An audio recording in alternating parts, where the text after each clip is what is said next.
Welcome to the Virtual Ball Boys podcast. My name is Chris, and I'm joined once again by my good friend Matt. So I was going to make a joke about the black cat that ran on the field last night and do something with like, it's bad luck for everyone involved. But then I discovered this conspiracy with pink Starburst. Like apparently there was like everyone's Halloween candy that got Starburst. It was just all pinks. It was all the little 2 packs of Starburst, and they just all got pinks. And what the hell? And then I remembered that Indiana's starting quarterback's last name is Penix, and he is out for the season due to injury. And I couldn't decide on which one to actually talk about. So you came up, you basically wanted to insert all three. I wanted to insert all three. Okay. And just dip into all of them. That was a lot. Which one do you want to hear the most about? You seem the most passionate about the pink Starburst. Well, the pink Starburst, like Starburst Twitter, anyone that tweets at them, they just go, "Oh, it looks like your lucky day." But every single bag, like pack of Starbursts, giant Halloween candy sized bags of Starbursts, they're just all pink. And I love pink Starburst, but that's not what was advertised. Wow. So are they like trying to trick us, or is it? I don't know. And it's because to me the idea that Starburst is just not addressing it, just saying to every single person who asks, just like, "Oh, it looks like you're lucky." Like that's exactly. But that's it's like, weird. They have a brand, like they have a version of Starburst that's all pinks. Like you can go, there's like the 12-pack of Starburst, and it's just all pinks. Sure. And then there's the Fave Reds, which are just the red flavored Starburst. So it's red, pink, a darker red, and a pinkier pink. But it's just all pinks in the original Starburst wrapping. I don't know, man. I don't know. I mean, I don't know what to say. Neither do I. It seems who does Starburst? It's Mars Wrigley. So the people who do M&Ms. Mars and M&Ms and Skittles. Okay, well, hopefully we don't get like the peanut M&Ms all of a sudden just have chocolate in them, or It would be worse the other way around for people with allergies. Yeah, M&Ms just have peanuts in them and not suddenly chocolate. Peanuts. Congrats, you're dead. Oh, like it's in the regular M&M's package. In the regular M&M's. It's the peanut. I thought you meant like take the chocolate completely out and it's just peanuts. Peanuts. It's No. That's even worse. Here's the nuts. Welcome to my favorite podcast of the year. Welcome to it's a very special edition of the Virtual Ball Boys podcast. I meant to intro it like that, but I completely forgot because I was anticipating whatever the hell this was. This is what we've been looking forward to, which is the halfway point. I know a lot of people did halfway point stuff last week. Whatever, who cares? Most teams in the NFL have only played 8 games, so that's why I say this is the halfway point. Every team at this point has played 8 games. Right, exactly. Some have played 9, but everyone has at least played 8. Yes, there's a good handful who have now gone into their second half of the schedule, but it's still single digits all around. So it's for all the time when we get to this podcast, it's like, what in the world was that? What was this? What was this last 2 months? We have no idea.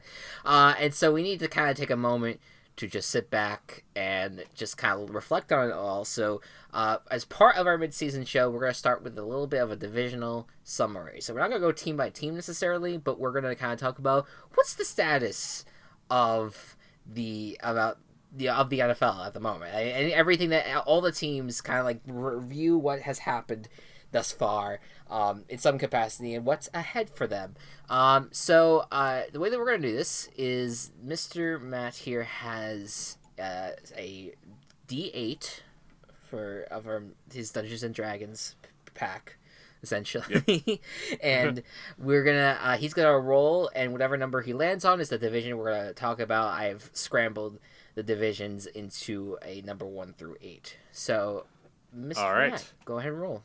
Our first number is 2. 2. It's time to talk about the AFC West. Okay.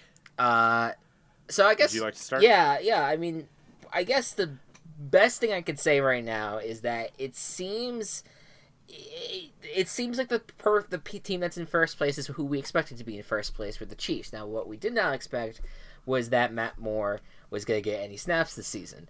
So here we are. But what's been kind of surprising about the Chiefs is that they're playing well in the games with Matt Moore, and Matt Moore himself has actually played relatively well. So it's not like that they haven't really been hindered a ton, which is good. They're hanging on, still, and they're distancing themselves from the second place team, who we all thought would probably be the Chargers, but it's the Raiders. Team that came out of nowhere is actually doing pretty good. They're constantly in close games, and so you never know what can happen from week to week. They're probably overall like a middle of the line team that could maybe get to 9, maybe get to 10. Who knows? But they're interesting. They're interesting to watch. We also have the Chargers, who have been very, very weak to start the season. Well, I shouldn't say that.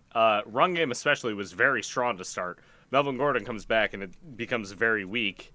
And then they fire their offensive coordinator and suddenly they're on fire again and the team that we expected them to be. Right. So they're on the up, but they're still under 500. And then we have the Broncos, who are 3-6 and just lost their starting quarterback, although they did get a win with their backup. So yeah, it's below the Chiefs. It's very volatile, this division. I still don't think the Broncos are gonna get any higher than third. I don't see that happening. I can't even see them getting third. Yeah, it's one of those things where it's just like they're even their defense, like their defense is getting better. It's where we thought they would be at, but I mean, still losing Bradley Chubb early on to the season really hindered them, and it's kind of at this point like you beat an incompetent team in the Browns, but how many more times are you gonna really get the opportunity to beat on a really bad team? I don't really know how much more they have on their schedule on that front, but. I mean, I look at the Chargers. They are on the way up. I mean, look at the way that they handled the Packers on Sunday. They're getting healthier. Melvin Gordon's starting to look like Melvin Gordon again, and this is a team that is on the rise. And so then you have a Raiders team that Thursday night's gonna be fun. It's gonna be an interesting game to see like who can be the second best team in the AFC West, for sure. So I think that kind of sums everything up. And the Chiefs are still runaway favorites right now and we'll see if Patrick Mahomes gets back and continues to make that team good. Yeah. What's next? Roll the dice. All right. Next up, number 6. That is the NFC East. You want to start with this one? I will. So the NFC East has been kind of up in the air at the top. Between the Cowboys and Eagles, we have two teams who have shown a lot of promise in some games and gravely suffered in other games. And it's definitely between these two teams for the division, where we have the bottom of the barrel with the other two teams. Yeah. 5-3 leads the division, obviously with a bye week in their pass. Right. At the Cowboys. Yeah. But 5-4 like still has 5 wins. This could go either way, I think, between these two teams. Cowboys have the 1 game advantage right now, but do you think that'll last? Well, that's the thing. It's that when you have the Cowboys, they seem like it just seems like every game they play and they're like they kind of like. They seem to struggle weirdly against teams that are not good. I mean, we've talked about this, that they struggle against teams that are not good, but when they do play a really good team, it seems like they're pretty decently competitive in them. But at the same time, it's like I don't know. They lost to the Jets. There's some weirdness with this team. It's so I don't completely trust them, but at the same time, you have an Eagles team that I don't trust either.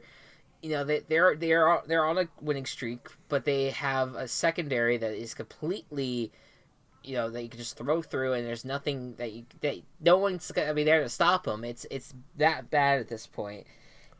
You have an offense that just lost to Deshaun Jackson again, and probably for the season now, with just weapons that just haven't really been playing up to standard.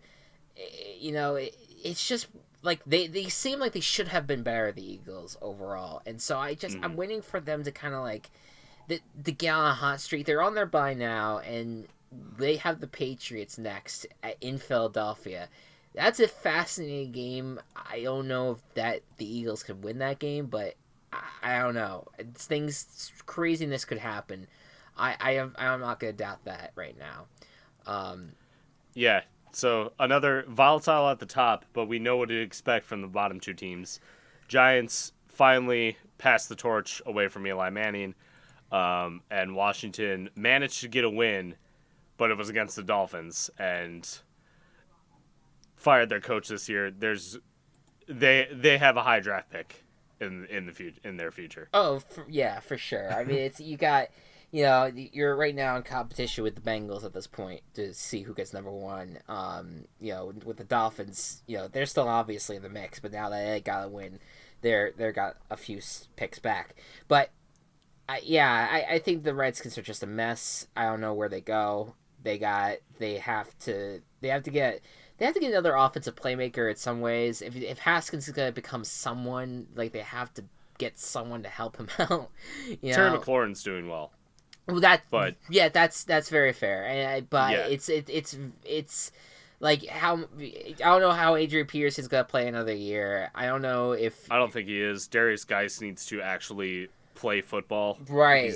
He's way too injured, and I think that's team doctor. Yeah, I mean issues. Line's not playing well, and the defense, they have some moments, but they're just not as a unit. They just have not really got it completely together. It's not they're playing weird football, and I don't see them doing well. Giants, there's hope. They have a good offense. It's just the defense is terrible right now.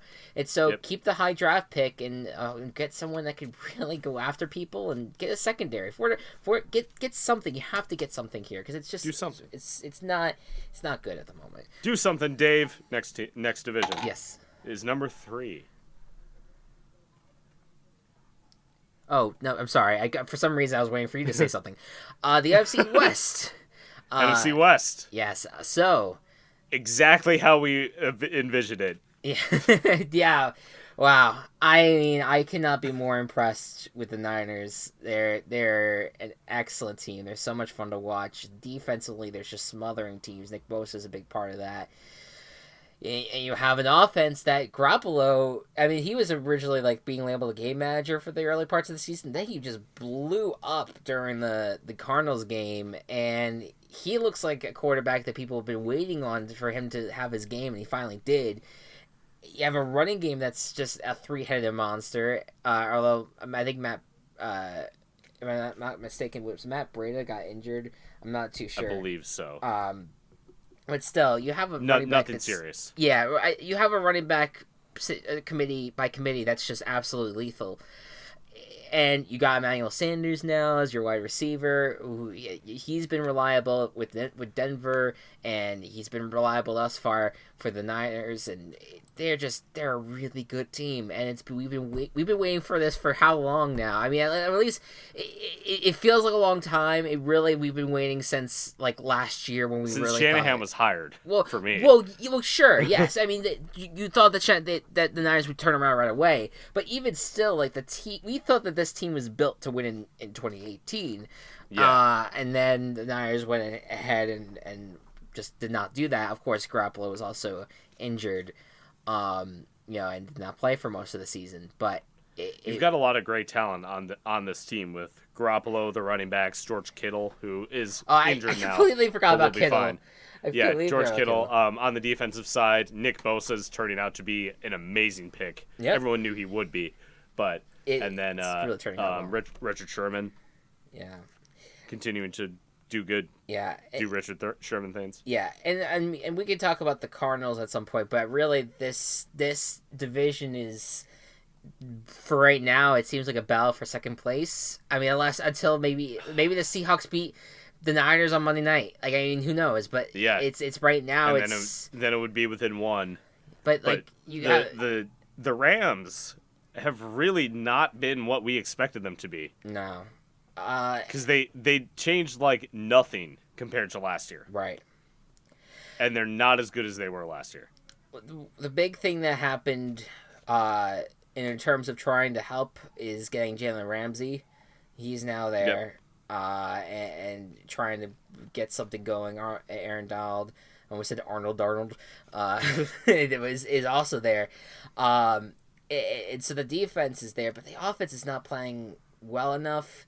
They started last few games they've played all right. And so you have to hope that there's going to be some sort of momentum from game to game that kind of makes it so that way that they keep it going on the offensive side. I mean, Gurley started to show up again a little bit, and you have guys like Kupp, who's just been an absolutely excellent receiver for them. So they still have the tools to be a great team. It's just, they've been playing down to expectation this year. And I don't really know what else they got. They just got to execute better on offense. I think that's really the key to it at this point. But with how well the 49ers and the Seahawks are doing this year, it's going to be hard for the Rams to make the playoffs. It is. Which is weird for the NFC champs.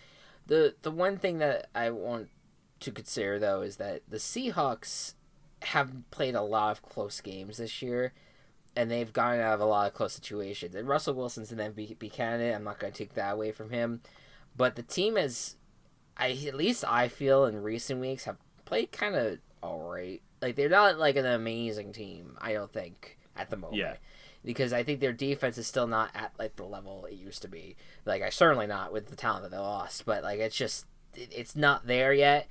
And the running game has been on and off, for them as well. Outside of Russell Wilson just trying to get the ball down the field for, you have DK Metcalf there, and of course you have Tyler Lockett and all these guys. So the Seahawks I need to see more from, and I could see where the Rams jump the Seahawks at the moment. But yeah. You never know. You never know. Adding Josh Gordon, I don't know if you mentioned that. Oh, that's true. I forgot about that. That happened this week. So Russell Wilson is now throwing to Tyler Lockett, Josh Gordon, and DK Metcalf. That's a good group. That's a real good group. That's a good group. I'm excited about that.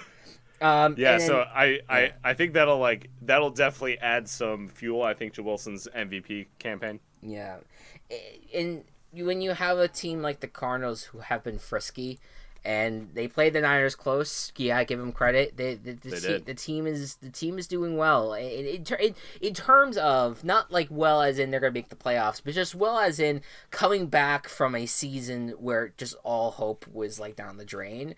They already matched their win total from last year. Right. I mean, they're doing decently, and I think that they're gonna cause some issues here and there.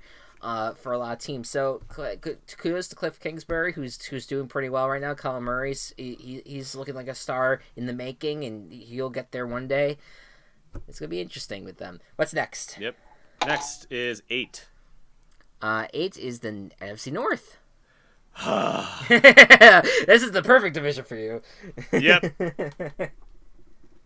So I think the season started out with the NFC North as probably the best division after the first few weeks. Or at least could be considered that. Every team was playing at a good level. Even if the Bears weren't quite up there, they were still like the Bears, so people were expecting things. And then things like started to happen. And now the division is seen with like, I don't know. It's kind of flipped upside down what I think a lot of people expected this season. The Bears are extremely hopeless right now with a lack of it, with a lot of incompetence in multiple aspects of the team. Where the Packers are kind of dominating despite being just put in their place by the Chargers. The Vikings are on and off depending on whether or not Kirk Cousins plays well, and who knows with the Lions right now. It's a weird division. Mm-hmm. Yeah, I feel like with the Packers, it's it's a they seem like they're getting their stuff together, and then they really lose to the Chargers. I mean, badly. Like really, really badly lose. I mean, if you watch the game and like you just consider everything, I don't want to sit here and say like, oh, it's Packers been exposed. Like no, like that. I think they're still a good team. It was one of those weeks. Just things went haywire. I think maybe it said more about the Chargers than the Packers ultimately. I would agree with that. But the Packers losing this game now brings them a little bit. Brings the Vikings in a little bit closer, and those are like we're kind of back in like 2017 territory where it's the Packers. Well, I'm sorry, maybe like. Even before that, like 2016. I would say before that. 2016, 2015, or One of those years, the Lions were squeezed their way in. 2015 is what I'm thinking about right now. I'm pretty sure. Okay. Yes, because it was the Packers. Because the Packers made the playoffs as a wild card, and the Vikings were a home team in the wild card. Yes. That was the Blair that Walsh. was the Blair Walsh, yes. That was the Blair Walsh kick. I remember now. And Packers beat the Redskins that year.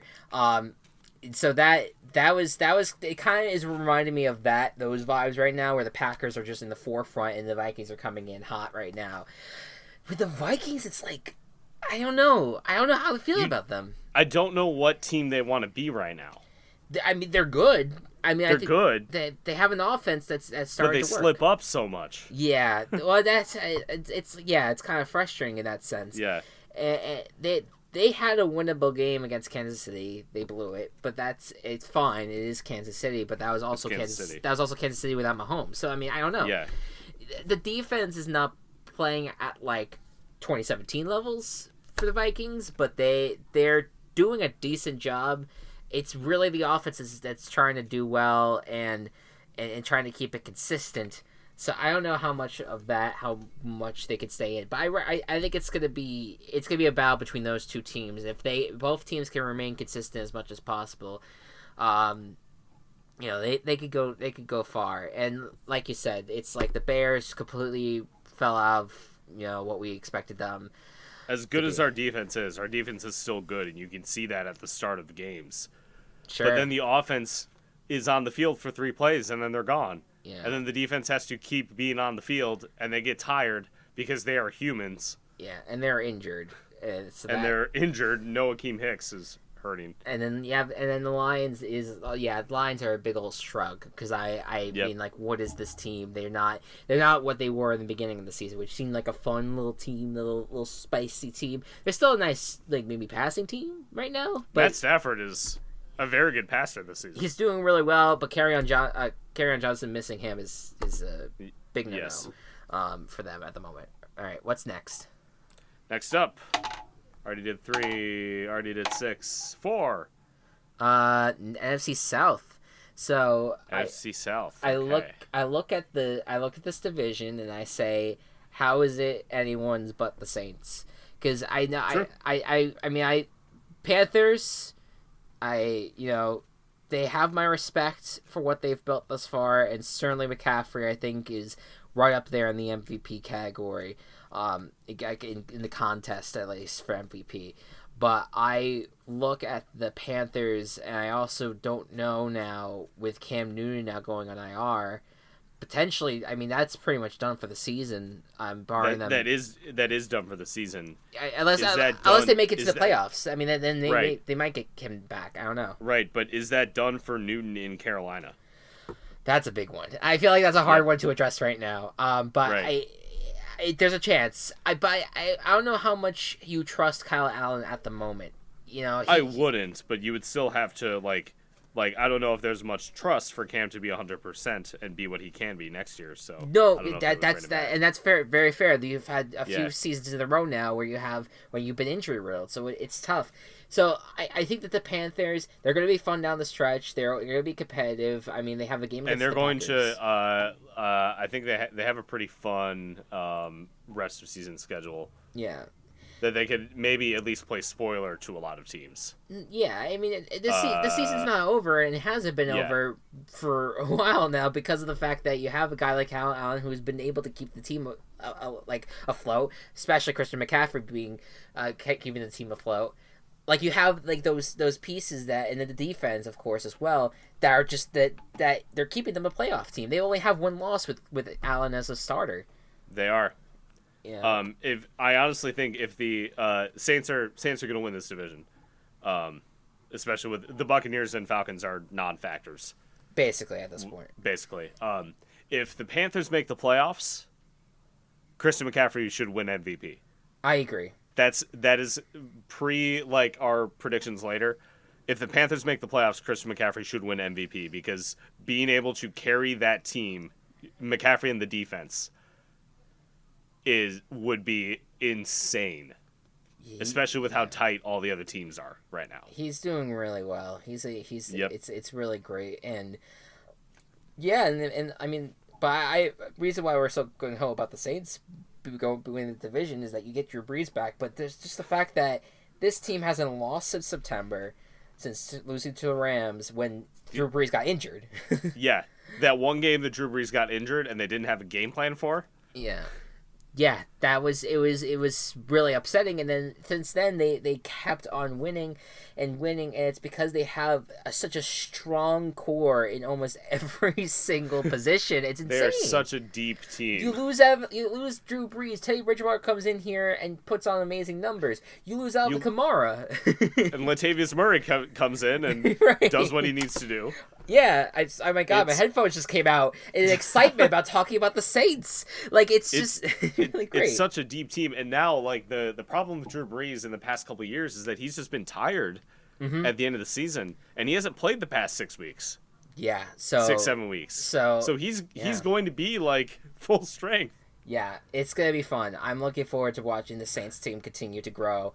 And like you said, with the Bucs, it's like Bruce Arians has tried to do what he can, but Jameis Winston's a lost cause. I mean, he has some decent games here and there. It's just, I just don't really, it's not consistent enough. And he turns over the ball way too much. I just don't see it happening. Defensively, they're good up front, terrible in the secondary, which has almost always been their case. So that's the Bucs. Yep. And the Falcons, what can even be said about the Falcons at this point? They're one of the biggest disappointments this year. And does Dan Quinn keep his job? Probably not. He may even get fired as soon as like next week. Who knows? Just a big old disappointment, and there's nothing that really can happen now. I don't think for them to turn it around unless you beat the Saints on Sunday. What's next?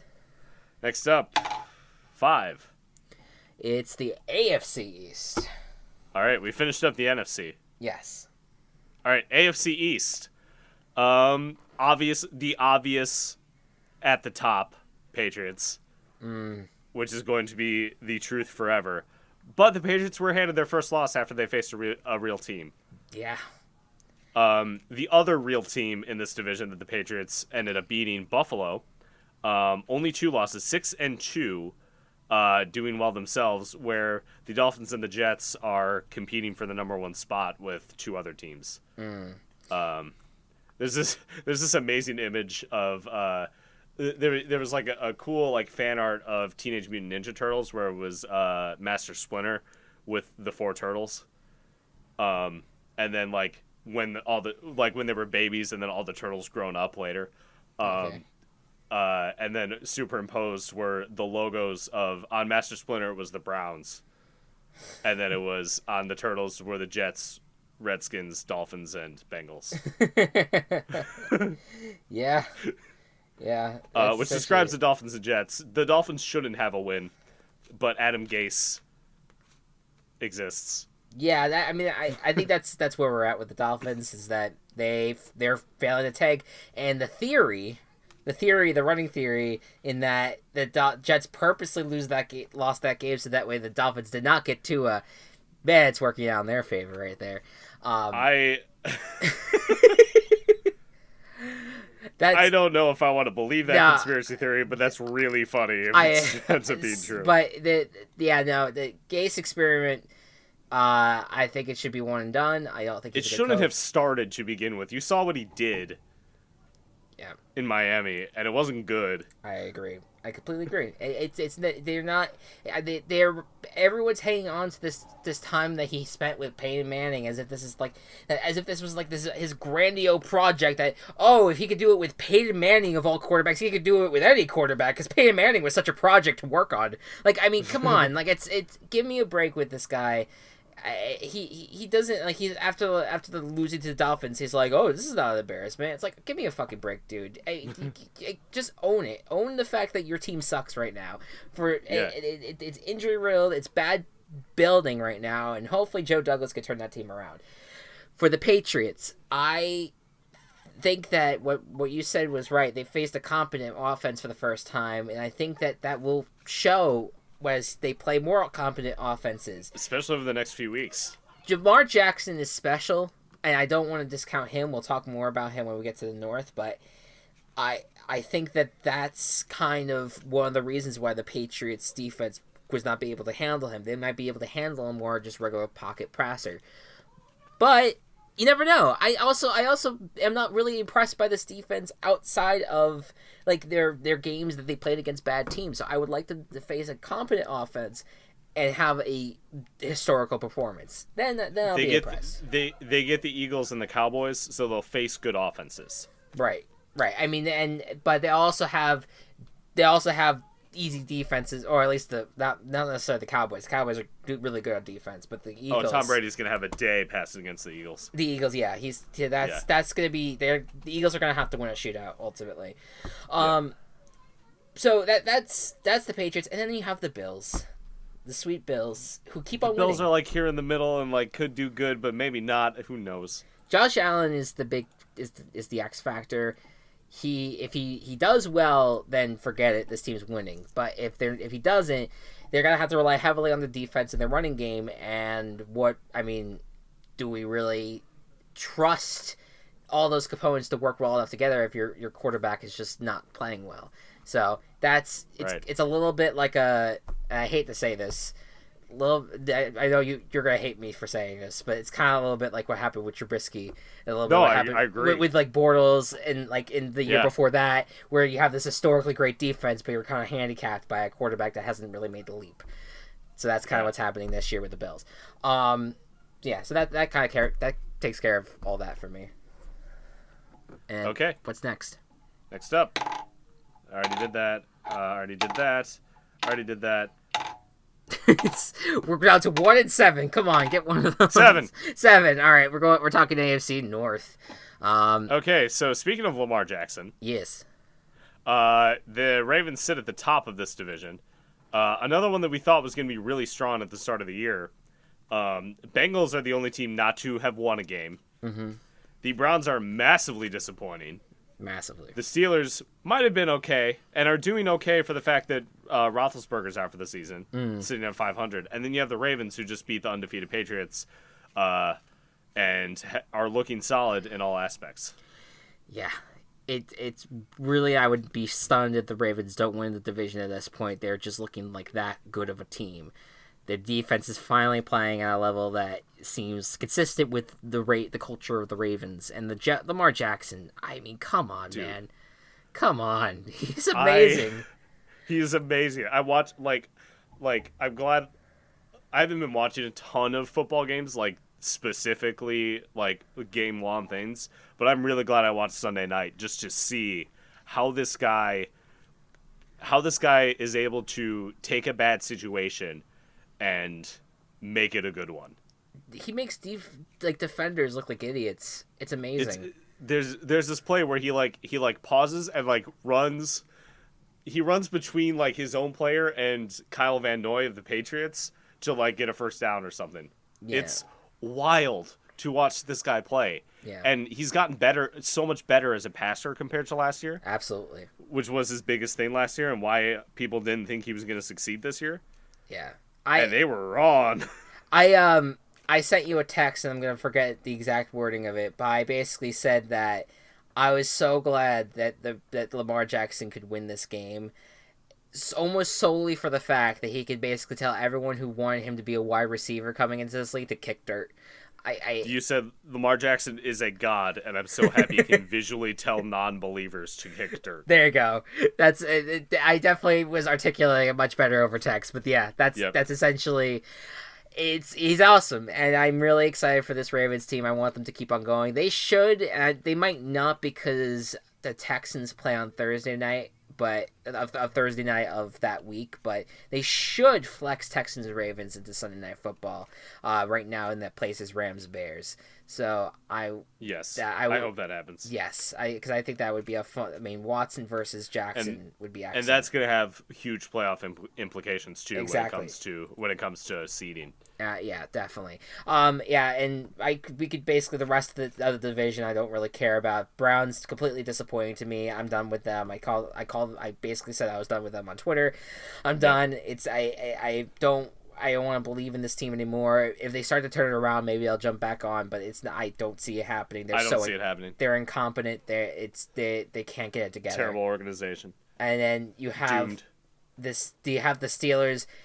They're playing so well on defense, and that's basically carrying them because their quarterback is playing like utter garbage. And then, and then you have the Bengals, who Andy Dalton era is over. So they benched Andy Dalton on his birthday. Yeah, so during the bye week.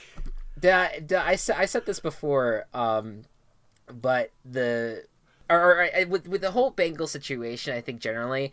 I think that I could see it where Zach Taylor... Yeah, I said this on Twitter, that Zach Taylor could get fired, and then Marvin Lewis comes back as the Bengals head coach. That's how bad it is right now for the Cincinnati Bengals. That is a realistic possibility. Hit me with the AFC South. You go first. I don't need to roll for it? You don't have to roll for it. It's going to be a while until maybe we hit ones. AFC South, before this week... Every team was at 500 or better, and it was the only division to be that way. Yeah.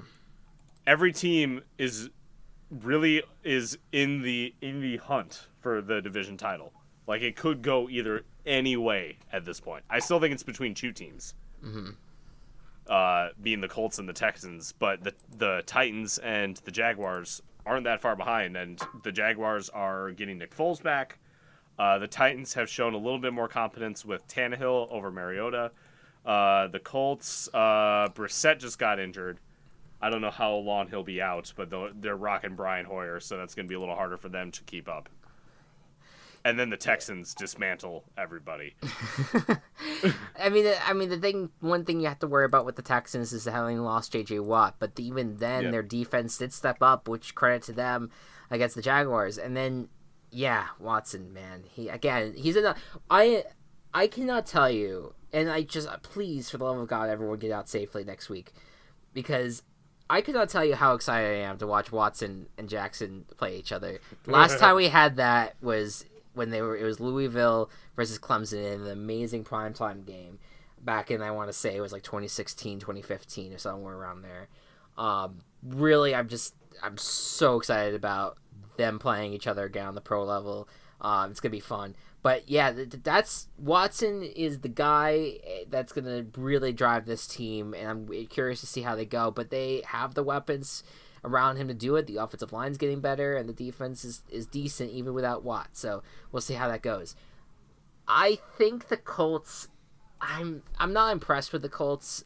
I've been trying to be on their bandwagon. I think that they're good. I think that they have a decent roster, but it's just nothing. None of their games have really stood out to me, and it's just maybe outside of the win against the Texans, but that's even still I'm not I'm whatever with dealing with some injury stuff too, like T.Y. Hilton being out, Brissett being out. Yep. It's a little rough in that regard. Yeah, so that they have to really overcome a lot there. You want to hear another conspiracy theory real quick? Regarding the Jaguars. Inspired by Mark Sessler, Gardner Minshew. Many people believe that Baker Mayfield's body got transported into Gardner Minshew for at least for the start of the season, throughout the whole season. That's why Gardner Minshew is playing so well. So it's actually Okay, are you saying they Freaky Friday'd? A little bit, Or... maybe. It might have been a Freaky Friday or something, but it could have been where they swapped them out, and they just benched Minshew now. Potentially now Nick Foles is going to come back. We're both relatively high on Nick Foles. I could see him doing well with them, but. Yeah. Well, Nick Foles is his thing is coming in and being the savior of the season. So yeah, well there you go, and Jaguars will go on a run for a Super Bowl. Yeah. But the idea though now that Gardner Minshew goes on the bench, if Baker Mayfield has the game of his fucking life against the Bills, we all need to keep watch on this shit because now he's switched positions. He's back in Cleveland now. Something changed. Have you seen either of them in the same room? I don't think so. It doesn't matter that they both. Well, I guess no. If they switched positions, then it wouldn't matter. No, yeah, that's true. There's a chance. And you look at the mustaches. Literally, as he was... Minshew's mustache looks much better than Baker's right now. No, I know, but Baker Mayfield, he was he had the evolution of a shaved face as during the game. Before the game, as he came into the stadium, he had a beard. Then he went on the field, he had the weird handlebar mustache type thing going on with the Cowboys, or like a cowboy rather, I should say. Yeah. And then after the game, he shaved it all up to look like a pedo mustache. That post-game press conference photo. Oh, it's rough. It's a description of the entire Brown season at this point. Yep. Anyways, Jaguars, I still have faith in this team. I think that they're going to be competitive down the stretch. I think that it was a rough watch on Sunday, and we'll see if they can kind of get back into it. But I think that they still have the talent, especially on the defensive side, to win. And the Titans, yeah. I still kind of have faith in the Titans too. Weirdly enough, just because they completely bottomed out against the Panthers. I'm not, I'm not going to completely put faith in them, but they have a decent defense that's playing well and that could cause some issues. And Tannehill is doing much better than Mariota, so that's where I feel. All right, that wraps up our divisional recap. Let us. I really like just going over the divisions and seeing what we can find there. Yeah, it just to remind ourselves about what we're at in terms of these things. Can we do the awards before the playoff stuff? Oh yeah, sure. So we're gonna do the end of the year awards. Now we predicted this stuff earlier in the year, but now we're gonna change things up a little bit now that we've seen half the season. So let's start with MVP. Who do you got? All right, MVP, I decided to, as much as I want to see a non-quarterback win it, at this point it is a quarterback award.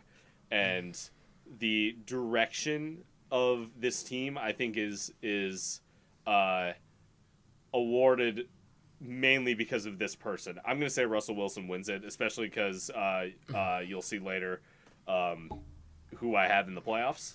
Yeah. And Russell Wilson is playing so well this season. He is. And is going to really help this team get to the playoffs. Is he the highest paid player? He's up. Right he's up there. I don't know if he is though. I think that someone else jumped in. I thought he had passed Rodgers.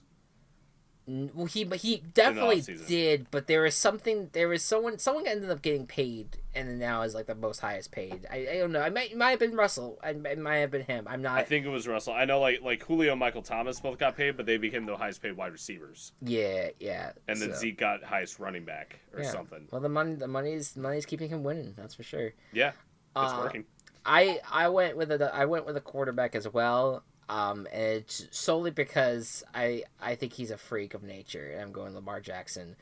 I love it with the Ravens because I think he can really. I mean, and there's a lot of guys that could get this spot, but I think the Ravens are on a spot right now where they can really make a run and they can really do well, and I really have faith in them, and it's mostly because of Jackson, so I'm going with him.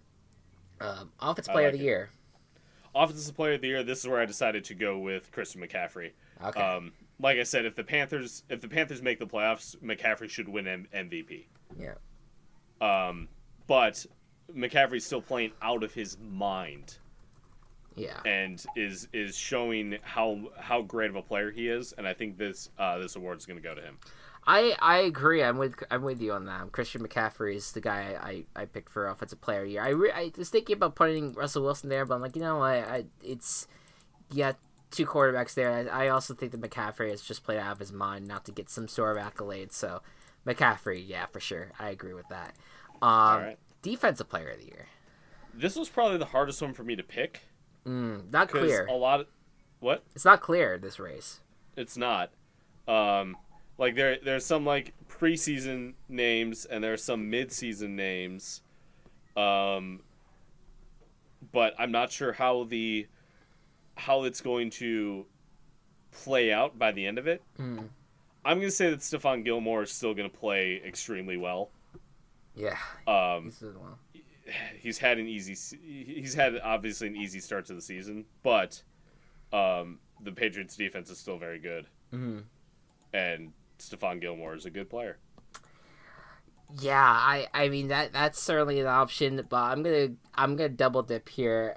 I won't even say who my defensive rookie of the year is because it's the same. Nick Bosa has played out of his mind, and it would be the first time I think since LT, Mr.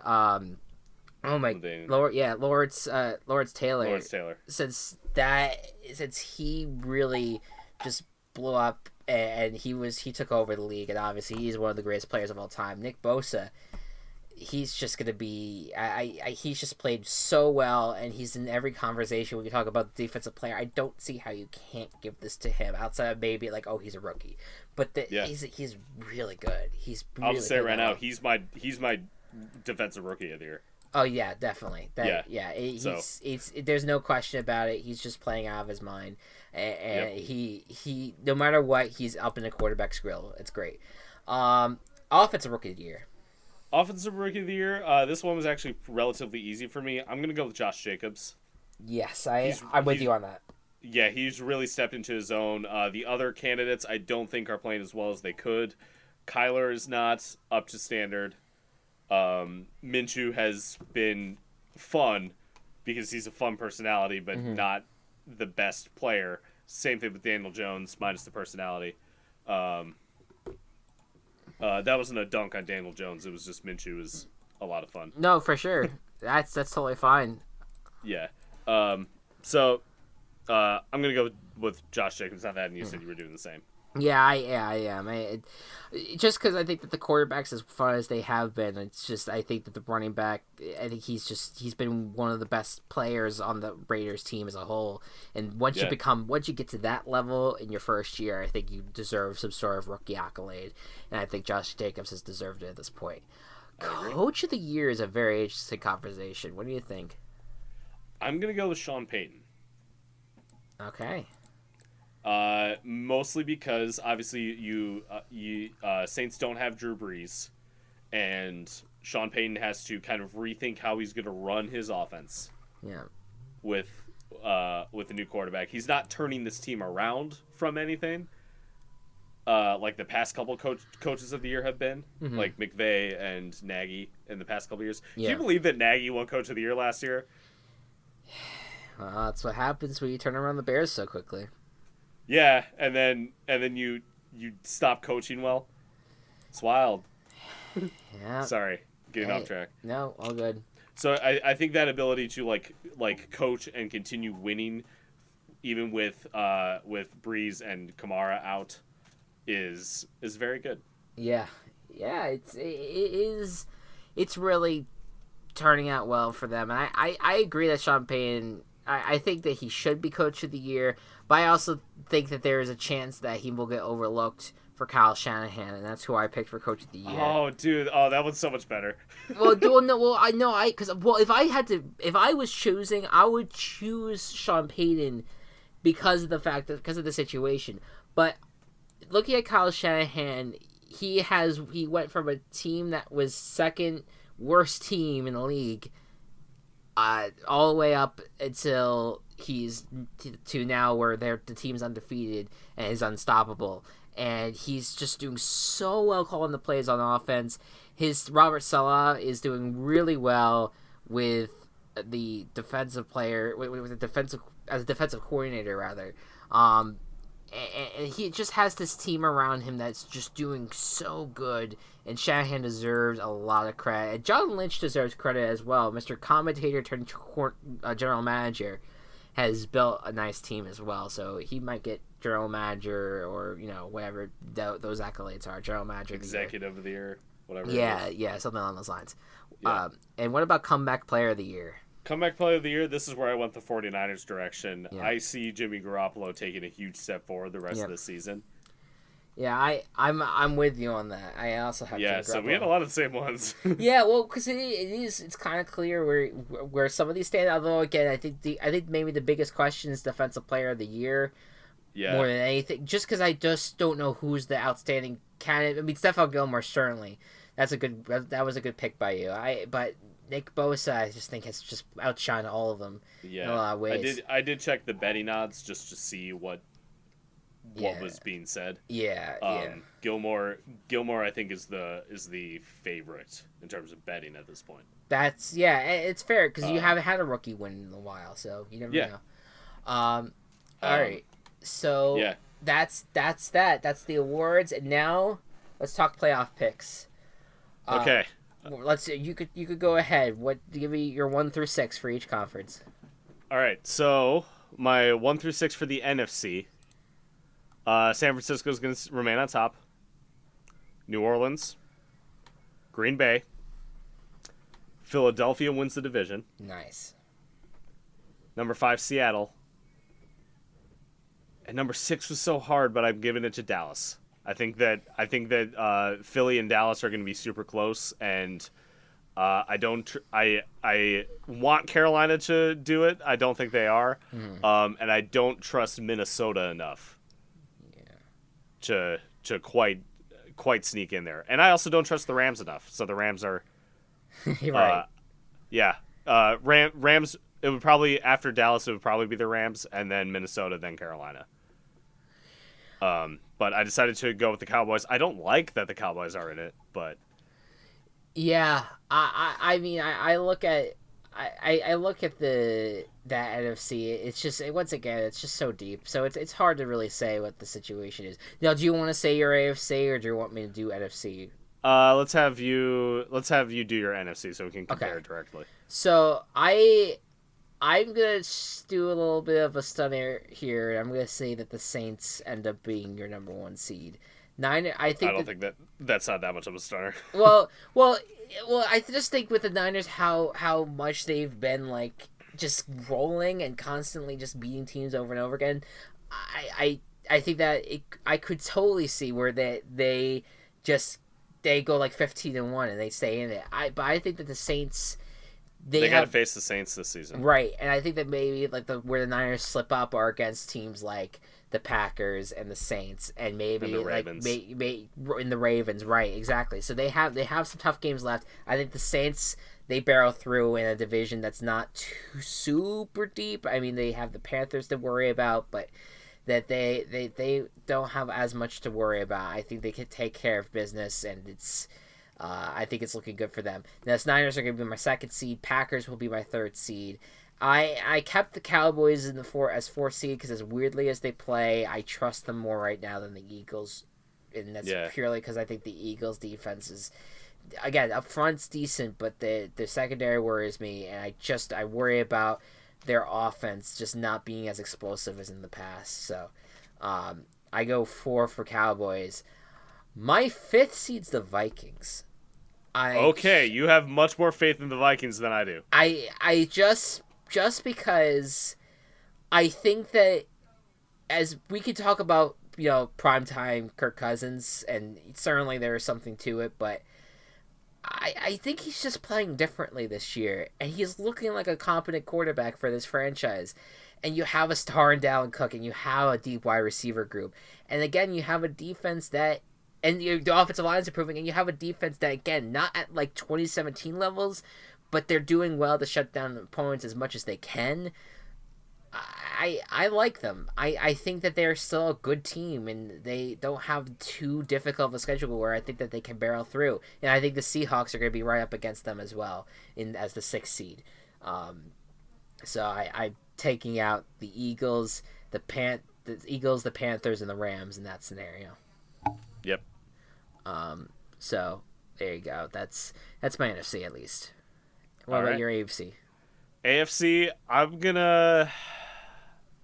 It's tough between New England and Baltimore at the top. Those are my top two. Yeah. I think I'm still gonna give number one to New England. Okay. Damn, it's close though. Yeah.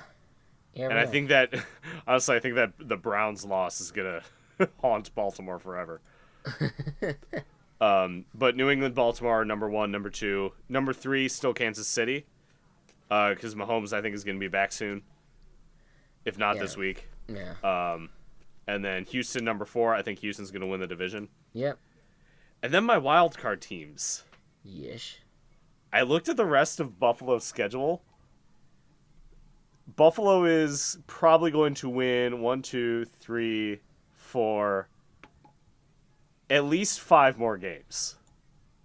Right. So Buffalo's going to be the 5th seed. Yeah. And then the 6th seed, I'm predicting a surge from the Chargers. Through the back half of this season. Can I just say I was thinking you would not be along the same boat as me. I have Chargers as 6th seed as well.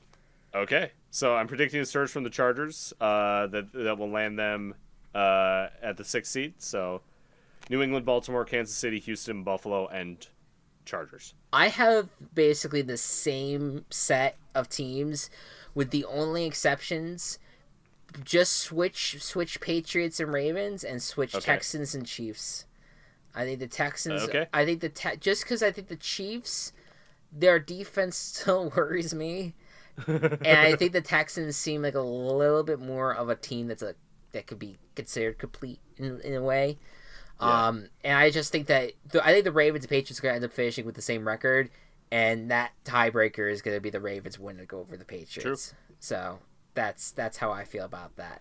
It's weird because like right now the I love the Ravens. Yeah. I would say that they may have jumped to my number 3 team. They're definitely top 5, but they may have jumped to number 3 over the Jaguars. Yeah. You have been giving them more credit than I have this podcast. Yeah. Yeah. Yeah. I mean, I just think that I don't know. I look at the. I just look at this conference right now. I just think that I feel confident about this group because I think that you have teams like the Raiders and the Colts and the Steelers. The Colts are just losing too many games where there's tiebreakers matters. The Colts lost to the Raiders and the Steelers, who are both in the thick of the wild card race, and you have the Chargers, and the Chargers also beat them. So like you have those are 3 teams right there that you're probably your biggest enemies to the wild card race, and you lost all of them. You lost all 3 of them. Your best chance is to win the division, and again with Jacoby Brissett being out and the injuries, who's going to win the game? Texans beat the Colts, or was it the other way? Colts beat the Texans. That's the so that's the one thing that they hang their hat on right now is that they beat the Texans before and that they could potentially sweep them, but they have to win a lot of games down the stretch in order to keep up with the Texans, and I just don't know if I see that happening. Yeah, me neither. Right now, so that's why I'm okay with keeping the Colts on the outside, and the Steelers the same. I think they could be 8-8. The Steelers team. I think so. I don't think that's gonna be good enough for the. No, it's not. Playoffs, so. And their quarterback, especially because quarterback's gonna hold them back. Jaguars, I think, are also on the brink. True. That's that. Yeah. I mean, Jaguars, you never know. Like they can turn around. Honestly, if the Chargers falter and don't make the run, I would put the Jaguars there as the next team. That would be excellent to see them back in again because I have faith in Nick Foles that he could potentially do that. I do as well. And all right, so what then from there? What's your Super Bowl pick? With the discussions that we have been having this entire podcast, I have a feeling that we have the same Super Bowl. Okay. I went with 2 teams that I feel like top to bottom are the strongest. Okay. Led by good coaches, led by good quarterbacks, with good enough defenses to make it happen. Yes. I'm going Saints-Ravens. Goddamn, we did match again. We did match. I feel like that happened last year too, or something. Or maybe it was like I went Rams Chiefs and you went Saints Chiefs or something. Like I don't know. It's I think we deferred on like the NFC side. Yeah, something like that. But yeah, like as we were going through this podcast, I was like, you know what? I bet he fucking chose the same teams as me. Yeah. Well, because they're strong as hell, and I think that I have the playoffpredictors.com up, and I made it so I had the Saints and Niners in the NFC Championship game. I had it so that the Ravens and Texans were your AFC Championship game. I would love to see those matchups.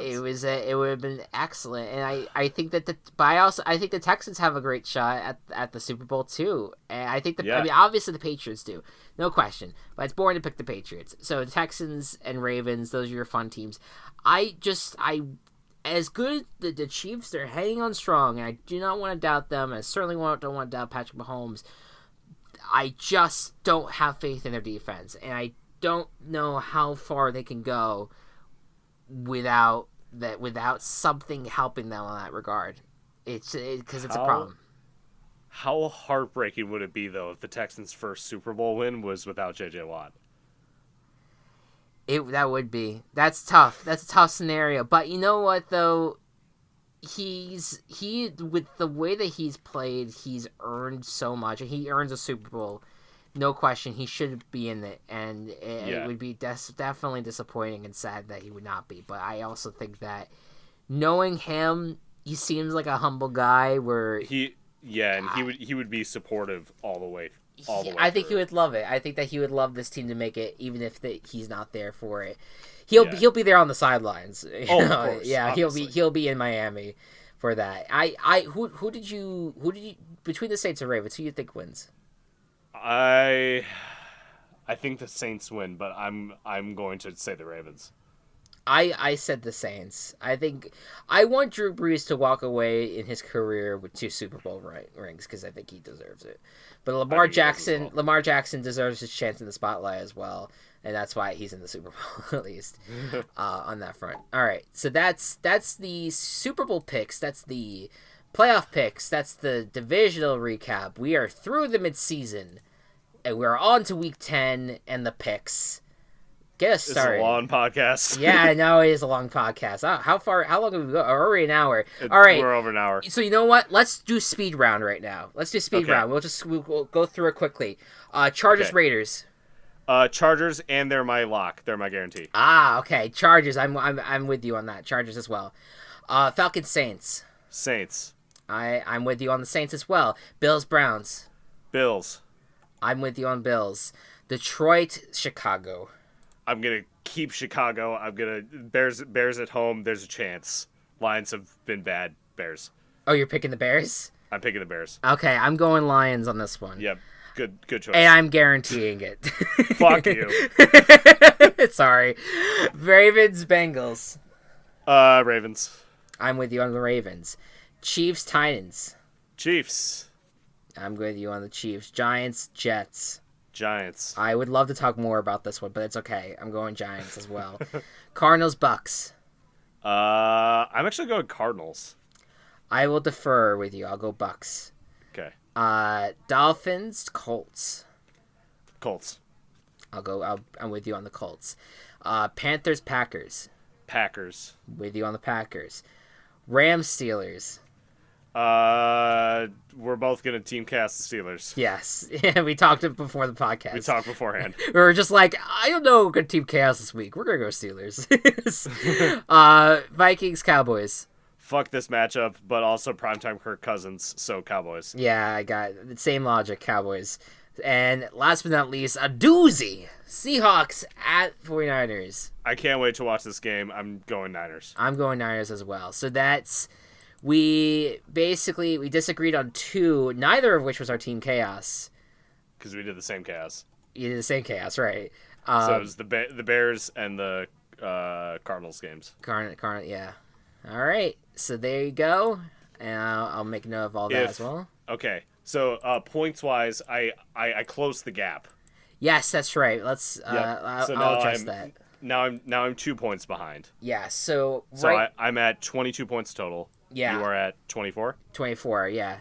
The records right now 81-53. With and that's 28 minus 4 because of all the terrible guarantees. It's 24 points. You're at 80-54. Once again, that's 20. That's 26.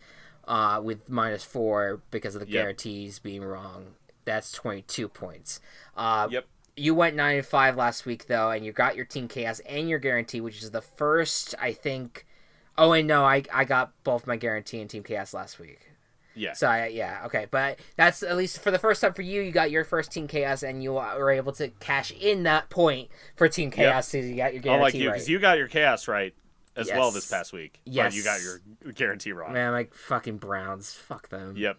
Okay, so all I'm saying is that if I get both my differs right this week, you're back in the lead. I'm back in the lead. And that's a comeback for the ages. Yes. You got it. If I get one of them right, I'm 1 point behind. Well, no. That's not how math works. Yeah, no, it would be basically a neutral game. Well, no, if I get the Bears right but get the Cardinals wrong, then it would be your -1 will make me one behind. Right. Yes. So that you're correct on that. Okay. So that's that. And I mean, yeah, what an incredible review show this was, and I'm very much looking forward to what happens the rest of the way. It's gonna be nuts. It's gonna be crazy. Week 10 is usually a good week. I usually like week 10 because they have a whole lot of shit happen. A lot of close games. Why is that? Why do you think week 10 is? I don't know. I think it's just the turning point of the season potentially. Yeah. I don't know what it is.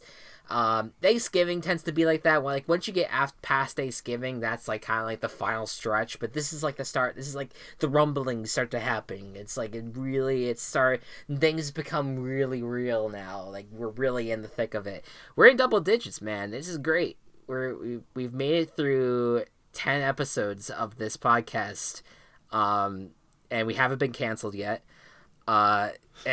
Just kidding. But no, yeah, we're good. And it's been a wild ride. I'm looking forward to see how the rest of this goes. I don't know. Like, do you think that there's any other weird NFL predictions you want to make, like for the rest of the year? Do you think that there is a chance that there's a team that we did not like, that we kind of like shat upon just now, that like all of a sudden they can turn it on and just go on a run? I don't believe so. Yeah. I cannot think of one. We've been shitting on the Titans on and off all season. They could do something, but I doubt it. Yeah. That would be something. I mean, that if the Titans could make a run.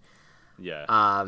But they realistically have the same chance that the Jaguars do, if I'm being honest. Like, right, and the Jaguars, I just think they're probably a more complete team at the moment.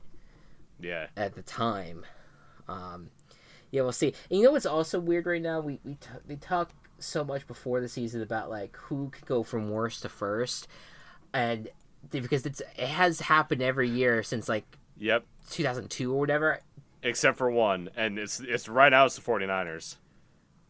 Was Niners worse? I thought Cardinals No, they weren't. The Cardinals were the worst. That's right. Cardinals were the worst. Because they had the number 1 overall. Yeah, so like, I'm trying to remember who was the worst teams last year. It was the Bengals, who were worst again this year.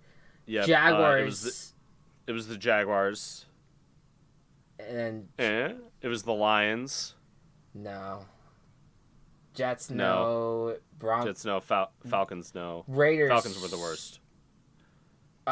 Buccaneers were the worst. Yes, and they're not doing anything. Raiders, maybe.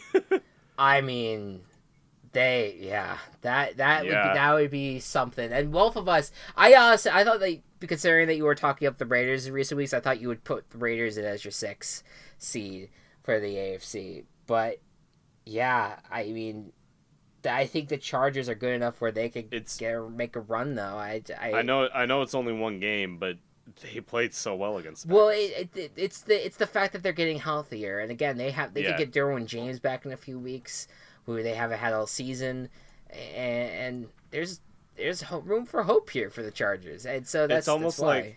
It's almost like freeing that the Bears aren't in the hunt, because now I don't have to stress over everything that happens. Welcome to my world, essentially, with the Giants and Jets the last 2 years, with the exception of 2016, because of why did the Giants make the playoffs that year, I do not know. All right, so that's it. Thank you all so much for listening. I know we just kind of rolled through our picks, but it's fine. I think that we had enough discussion about every single team enough in the early for the podcast where we don't have to do that again. So thank you all so much for listening. See you next week. Good night and good ball. Virtual Ball Boys has been brought to you by Team Chaos Productions. Find us on Twitter at Virtual Ball Boys and find more of our work at Team Chaos Pods.